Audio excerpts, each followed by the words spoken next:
থাকলে পরে ওর এক বন্ধুর কাছে টাকা দিয়েছে।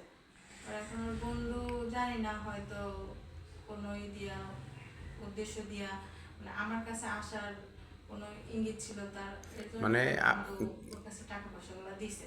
জি, দেওয়ার পরে মানে আপনার স্বামীর কাছে দিছে টাকা, হ্যাঁ হ্যাঁ সে ওই টাকা দিয়ে নেশা করে ফেলছে। ওই টাকা দিয়ে নেশা করছে। ও আসলে বুঝতে পারে না যে আমার বিনিময়ে ওরে টাকা দিছে। জি, পরে ওর বন্ধু হঠাৎ করে কয়েকদিন গেছে, যাওয়ার পরে আইছে। আসার পরে বলে ভাবি চলো ঘুরতে যাই। আমি কই কেন? পরে আমার স্বামীও আইছে। আসার পরে কয় আমি ভাবিরে নিয়ে গেলাম। কই কেন নিব?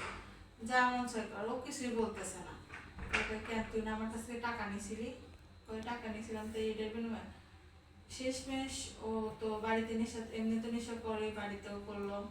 শেষমেশ ও আমারে দিয়েও মানে কি করতে চাইতেছে যে আমার বিনিময় হলেও ও নেশা করবে। এতটা অত্যাচার, এতটা লাঞ্ছিত, এত কষ্ট করে কোনো মেয়ে কি সহ্য করে এরকম সংসার করতে পারে বলে?